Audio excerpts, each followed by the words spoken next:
Nakon našeg podnevnog pregleda vijesti najčešće imamo gošće u našem studiju, pa tako i danas, ovog ponedjeljka, 17. veljače, započinjemo jednim lijepim temama. Teme se odnose na izložbe, na umjetnost, sve ono što danas zanima kako mlade, tako i starije.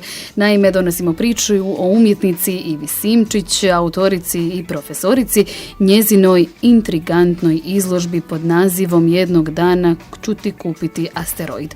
Izložba se otvara 18. veljače u galeriji kraljice Katarine Kosača u Hrvatskom domu Herceg Stjepan Kosača. Naime, kroz serigrafije, kolaže i instalacije autorica istražuje suvremene vizualne narative i granice umjetničkog izraza. Što je inspiriralo za ovu izložbu autoricu, kakve poruke krije njezina umjetnost i zašto baš asteroid? O svemu tome razgovaramo u idućim minutama. Sa nama u studiju je i poštovana kustosica Silvija Derviš Efendić.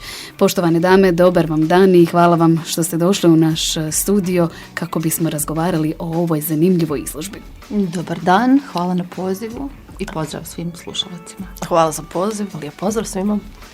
Za početak našeg razgovora, kako sam i najavila, intrigantna izložba, riječ je o priči koja krije riječ u sebi asteroid. Što vas je inspiriralo da povežete autoricu Emily i Orkanske visove s temama poput ekonomske nejednakosti u braku i bračnog ugovora i povežete ovu cijelu temu koja će sutra 18. veljače biti prvi put prikazana?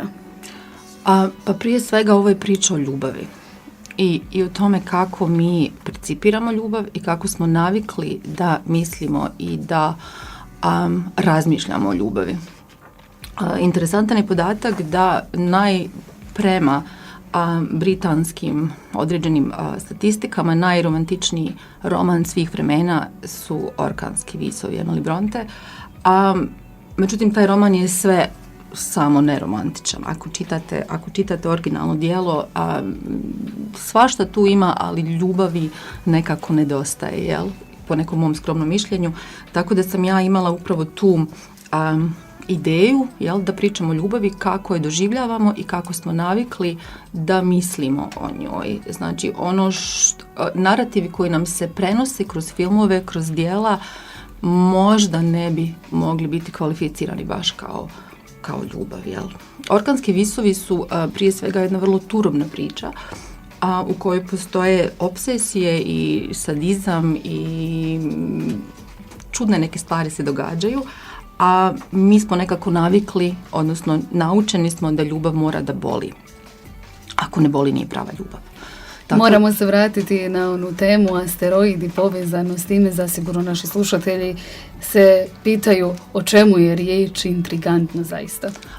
Asteroid, jednog dana kupit ću ti asteroid, je zapravo prazno obećanje. I to je možda ne i prazno obećanje, možda je zaista i obećanje o nekoj budućnosti, o nečemu što nemamo, a želimo, o nekakvim skinuću ti zvijezde s neba, ali zapravo na kraju to možda i ne bude uvijek tako. Tako da asteroid je čisto metafora za nešto što bi moglo doći, ali zapravo vrlo rijetko dođe. Što je u biti nedostižno, ali na neki način postoji jedno uvjerenje da sve ono što je nedostižno je na neki način vrlo atraktivno i to vas na neki način privlači, jel, da težite ka tome, da dođete do tog cilja, da ispunite. Ali kada je u pitanju to nekako, ako se mogu samo nadovezati kratko, naravno, vezano za tu nesrećnu ljubav, u biti uvijek se nekako gleda da kroz određene tegobne situacije, kroz određenu patnju dolazite do nekog klimaksa u smislu da dosežete neki vrhunac gdje ćete ostvariti to nešto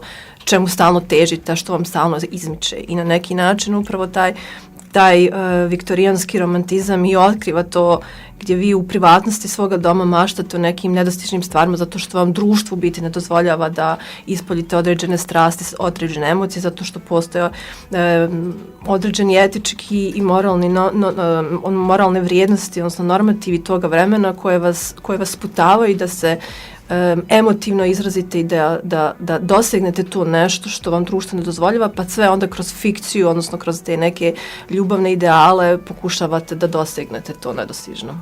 Ja vjerujem da toga ima i danas, da mi dosta onako razmišljamo fiktivno, nastojimo dosegnuti neke visine koje nama nisu kao običnim malim ljudima na ovoj planeti dostupno.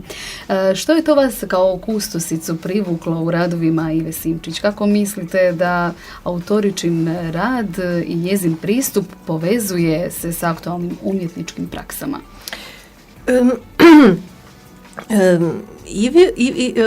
Ivin rad je meni odvijek bio zanimljiv zato što iako koristite neke klasične likovne tehnike, teme kojima se ona bavi, znači te tehnike su samo na neki način instrumentari onoga što ona u stvari želi svojom pričom da ponudi publici. Njene teme su obično vrlo zanimljive u smislu aktuelnosti našeg današnjeg života i aspekata tog nekog modernog života i kako mi živimo u tom nekom neoliberalnom društvu koje nas sve više na neki način sputava, odnosno vraćano su te neke priče koje su postojali prije ovog novog modernog doba, pa samim time se i referiramo recimo u ovom radu na to viktorijansko doba da imate vrlo striktna pravila ponašanja. Tako da ona uvijek kroz svoje radove pokušava na neki način da isprovocira teme koje su vrlo neugodne za publiku da se o njima razgovara. Znači kad recimo pričamo o nekim ljudskim pravima, o pravima žena i slično, nikad ne spominjamo tu ekonomsku nejednakost koju žene doživljavaju u našem društvu. I vrlo je neugodno pričati o tim temama zato što ni umjetnici se, moram priznati, ne žele na neki način zamjeriti ni svojim donatorima, ni galerijama, ni vlasnicima ovih komercijalnih galerija, tako da su uvijek te nekako teme marginalizirane, uvijek su nekako po strani ili se na neki način popularno pokušava o njima pričati i popularno ih vizualno prikazati.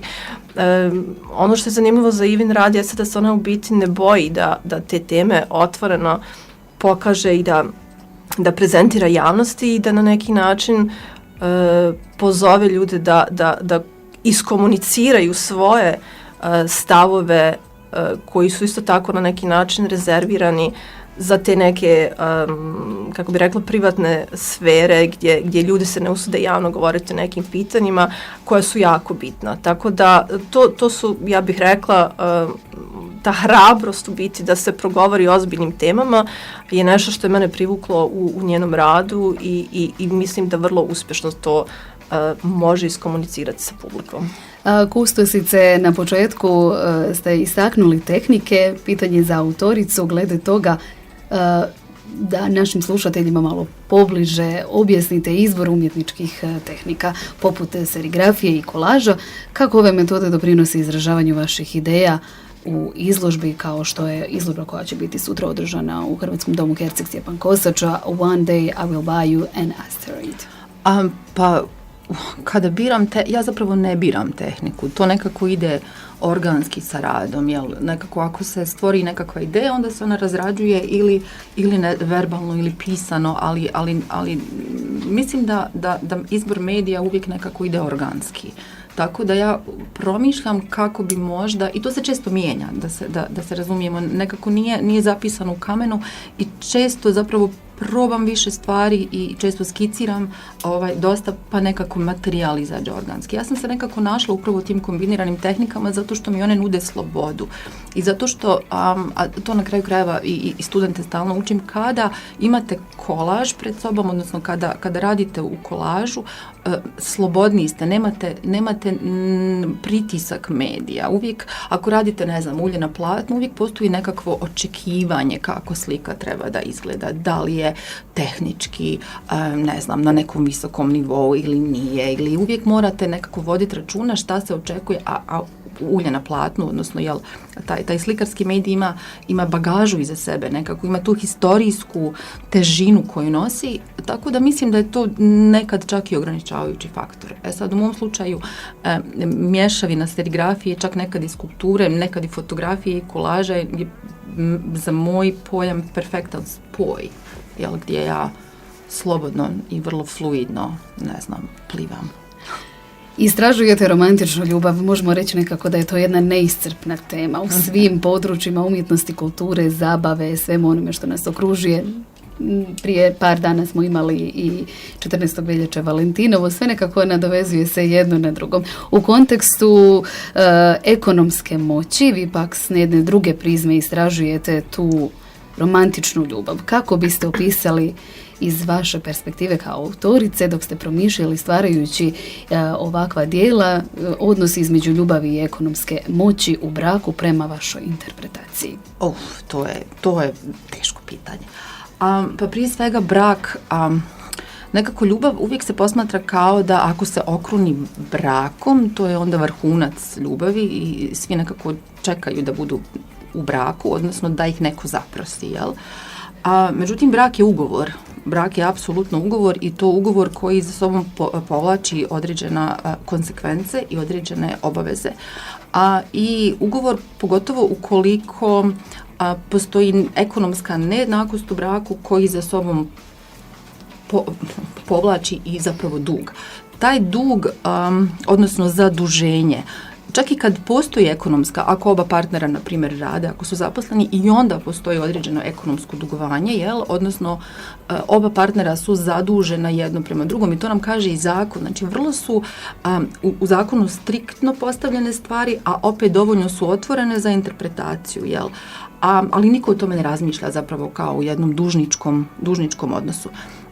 U slučaju uglavnom žena, jel, ukoliko žene ne rade, a čak i ako muškarci ne rade, ukoliko su osuđeni, pod navodnike, na taj nekakav domaćinski, odnosno kućni posao, to je i psihološki dužnički odnos. Zato što osoba koja recimo ne radi uvijek se osjeća u podređenom položaju. Bez obzira šta da napravi, jel, u toj zajednici, onaj ko drži kesu, taj je gazda u kući. Upravo tako, mnogo je tih nejednakosti, pogotovo u našem bosansko-hercegovačkom društvu gdje su onako žene dosta podređenije. Naravno ima iznimki gdje žene dominiraju, ali najčešćem slučaju teško je imati balans u bračnom odnosu između obitelji, posao, obaveze, djeca i sl. Kustosice, iz vaše perspektive, kratki osvrt na spominjanje bračnih ugovora i ekonomskog aspekta braka. Kako mislite da umjetnost može komunicirati ovakve apstraktne pojmove poput prava, zakonodavstva? Sve su to neke stvari kada laik kao ja promatra jednu ovakvu izložbu i povezano svih ovih dijelova i elemenata, koliko je to pristupačno i razumljivo publici? Hoće li publika sutra u galeriji razumjeti što je naša autorica Sinčić željela prenijeti široj masi? Vjerujem da definitivno da će vidjeti ono što je umjetnica željela iskomunicirati sa svojim radovima. Ja bih se samo nadovezala i na vaše pitanje i na ovo prethodno što je Iva već spominjala. Jedna zanimljiva stvar vezano za tu ljubav jeste da mi kada krećemo da sklopimo taj pravni ugovor, odnosno bračni ugovor, krećemo iz te neke pozicije zaljubljenosti, odnosno te neke romantične ideje da želimo do kraja života ostati sa jednom osobom, sa jednim partnerom. I uopšte u tom trenutku ne razmišljamo da onog trenutka kada vi u biti stupate u bračne odnose, vi potpisujete u stvari pravni ugovor. I kad potpisujete bilo kakav ugovor, da li u pitanju, ne znam, ugovor o djelu, autorski ugovor, bilo što, ugovori su jasno definirani u smislu da vi imate svoja prava i svoje obaveze. To je nešto što u biti mi nikad ne razmišljamo kad je u pitanju romantični odnos između dvije osobe. Međutim, u jednom civilnom društvu, u sekularnom društvu, vrlo je jasno da mi ne možemo pobjeći od tih pravnih odgovornosti koje nam država nameće na neki način. Zato mislim da će rad koji će sutra posjetioci moći da vide i narednih, ne znam sad koliko traje izložba. Ja mislim 2 sedmice. Dva tjedna.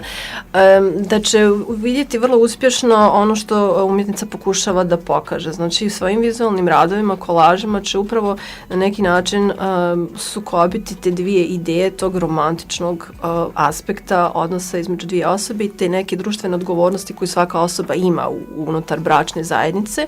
S druge strane, ta serigrafija upravo komparira odnos između ugovora o autorskog ugovora i bračnog ugovora, gdje vi u jednom trenutku uopšte ne možete da razlikujete što je u pitanju. Da li je u pitanju neki najam rada koji neko od vas poslodavac očekuje, ili je to u biti zakon koji vam nalaže da morate izdržavati svoga bračnog druga ako on nije financijski u stanju, odnosno ekonomski u stanju, gdje vi u jednom trenutku shvatite da kad ulazite u brak i gubite određene, kako bih rekla, povlastice, u smislu postoji neka jednakost koju vam zakon nameće, ali u isto vrijeme vam je oduzima nešto što je lično vaše. Recimo, samo ću dati kratak primjer, intelektualno vlasništvo koje vi kao pojedinac steknete unutar svoje bračne zajednice, odnosno za vrijeme trajanja bračnog ugovora, je vlasništvo i vašeg partnera. Bez obzira što on ili ona nisu učestvovali u stvaranju jednog kreativnog rada. Drugim riječima, ako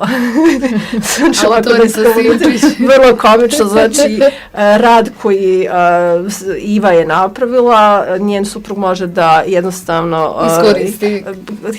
claim, pa da traži prava. Da traži pravo, odnosno može se, odnosno ne da može se, nego se i smatra vlasnikom tog djela. Iako, naravno, nije on autor, ali hoću da kažem da je to nešto što zakon nameće. Sad, koliko je to fair, koliko to nije fair, to je sad nešto što ostavljamo u publici, naravno da o tome razmišlja, ali je vrlo zanimljivo na koji način ona komparira te aspekte, odnosno ideje tog bračnog, odnosno tog romantičnog i odnosno pravnog, ono što nam zakonodavstvo nameće. Moram pitati autoricu, pošto mogu dobiti informaciju iz prve ruke, smatrate li vi da je fair, obzirom na jedno ovakvo djelo koje ste stvorili, koje će sutra biti prikazano, da vaš muž, suprug, polaže prava na isto?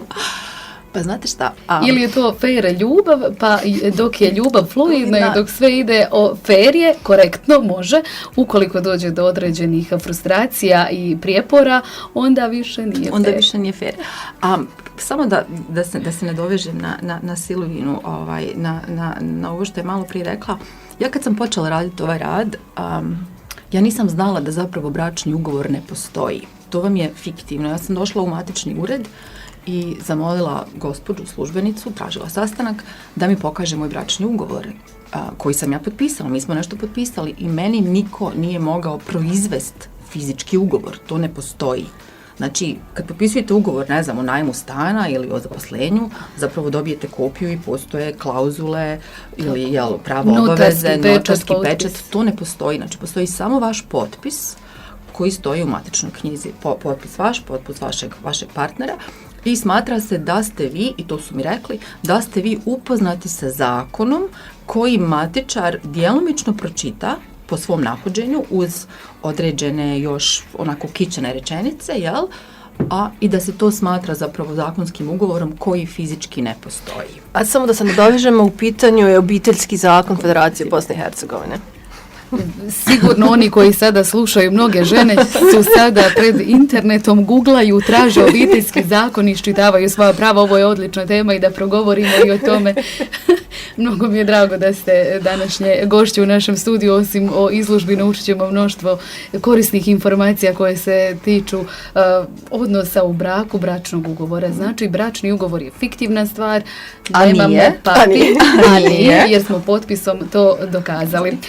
Zanimljivo, ali opet vraćamo se na ono moje prvo pitanje, kako biste vi kao autorica koja je u braku, ako vaš suprug želi kao jednim dijelom imati udio u vašem intelektualnom vlasništvu, ili smatrate to opravdanim? Pa ne, a onda s druge strane to vam je smatra se kao da dijelite auto ili dijelite stan. Nekako, opet se vraćamo na dug, ukoliko smo mi u dužničkom odnosu, onda, ne znam, ja sam radila rad, ali moj muž za to vrijeme, ne znam, brinuo o djetetu. Ili je, ne znam, kuhao ručak, ili je radio nešto, pa ja nisam morala. Dakle, ako svedemo to na ekonomsku računicu, onda ne možete reći da nije opravdano. Tu postoji emotivni, odnosno, jel, taj nekakav mentalni glas koji kaže to nije fair, ali zakon često nije fair, jel? Stoga je to jedna simbioza odnosa koju zaista treba balansirati. Idemo se vratiti na ključnu temu našeg razgovora, a to je sutrašnja postava izložbe. U vašim metamorfoznim autoportretima prikazali ste i fizičke transformacije. Što će to sutrašnji posjetitelji moći vidjeti u galeriji kraljice Katarine Kosača? Fizičke transformacije su zapravo dio cjelokupnog koncepta, a to je taj da je upravo to dužničko ropstvo koje se dešava, dužničko ropstvo, baš koristim namjerno tu riječ, često istorijski pogađalo žene. I dešavalo se da se njihov rad, njihov kućni rad, odnosno njihov reproduktivni rad, odnosno njihov emotivni rad, smatrao određenim prirodnim stanjem žene. Znači žena ne samo da se brine o svojoj obitelji, nego i emotivnu podršku koju daju ukućanima, a sad tu, ako imate 5 djece, imate supruga, svak zahtjeva drugačiju pažnju, to nije univerzalna stvar i nije uniformna stvar, da je to prirodno stanje žene koje ona radi iz ljubavi. Znači rad iz ljubavi je nešto što bi trebalo da bude prirodno i što je naravno neplaćeno, to se radi po nekom, po automatizmu. Sad, u isto vrijeme, kompletni društveni i socijalni odnosi postavljeni su tako da smo došli do tog stanja demoniziranjem žena. I ukoliko žene nisu povijesno prihvaćale ovakvu ulogu, jednostavno bi bilo karakterizirane kao neko ko je neposlušan, ne poštuje neki kodeks. Neposlušan u najboljem slučaju, na lomači u najgorem slučaju. Prapovijesnim vremenima, ali nije to baš tako prapovijesno. Mislim, ako pogledamo Bosnu i Hercegovinu danas, mi imamo femicid svake 2. sedmice ili svake 3. sedmice, koji u većini slučajeva nije kažnjen adekvatno, nije sankcioniran, a s druge strane, ako se i možda poslušaju komentari, odnosno ukoliko se osluhne kako generalna publika reagira na sve to, često se nalaze opravdanja za nasilničko ponašanje. I to je onaj puni krug, ljubav mora da boli, ljubav mora da bude nasilna, stvari se dešavaju iz strasti, opet dešavaju se iz ljubavi, pa se zbog toga nalaze i opravdanja za mnogo toga.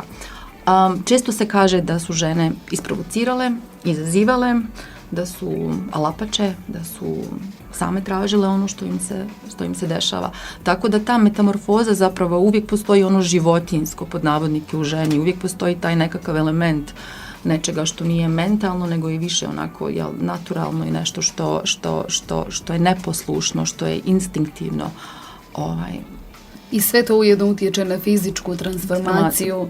Ono što nas žene mijenja od momenta kad uđemo u odnos, brak, zajednicu, kada se ostvarimo, kada suprug polaže pravo na naše intelektualno vlasništvo i tako u nedogled. Za kraj našeg zaista zanimljivog razgovora gdje smo došli do nekih određenih zaključaka, ali dotaknuli se tema zakona, odnosa, ekonomskih moći, a sve to će biti prikazano kroz izložbu koja će biti održana, dragi slušatelji, sutra 18. veljače u galeriji kraljice Katarine Kosača. Kakve reakcije očekujete sutra? Evo, kustosice.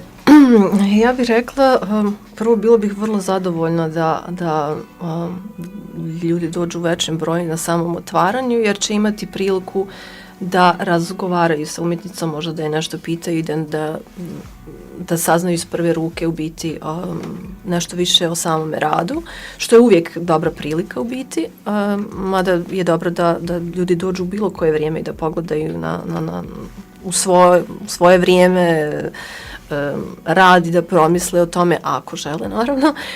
Ali mislim da je tema jako privlačna. Iako je ozbiljna, ali ima taj neki pop element koji mislim da će privući ljude i zaista bi bilo dobro bilo bi dobro da ljudi ozbiljno u biti na neki način promisle onome što vide, zato što su ovo teme koje nas, ekonomski aspekt svakog odnosa je nešto što se nas tiče, bez obzira kojeg smo roda ili spola. jako je bitno da se i kada pričamo o tom nasilju, jel, unutar obitelji i nasilju nad ženama, uvijek se nekako opet zaboravlja i taj ekonomski aspekt koji u nekoj mjeri i dovodi do takve vrste nasilja u našem društvu, i ne samo našem, nego globalno, jeli? I zato je bitno da ove teme na neki način ne budu tabu teme, odnosno da ne budu, znate, teške teme za razgovor, već da budu na neki način inspirativne, da ljudi možda konačno javno mogu da progovore o nekim stvarima, ne da se osjećaju posramljeni ili nešto slično. Autorice, par riječi za kraj našeg razgovora. Pa ja se nadam da će rad prvo i osnovno dobro biti izgledati u galeriji. Mislim da bi bilo jako lijepo da dođe puno ljudi. Ja se jako veselim zapravo otvorenju. Često se uvijek postoji neka trema pred otvorenjem, ali mislim da se baš veselim. Prostor je divan i evo, nadam se posjete u što većem broju. Dragi slušatelji, imali ste priliku u proteklim minutama čuti razgovor između autorice i profesorice Ive Simčić i kustosice Silvije Derviš Efendić. Razgovarali smo na temu intrigantne izložbe pod nazivom One Day I Will Buy You an Asteroid. Ona se otvara sutra, 18. veljače u galeriji Kraljice Katarine Kosače. Ako volite umjetnost koja potiče na razmišljanje i otvara nova značenja, svakako ne propustite ovu izložbu. Hvala. Hvala.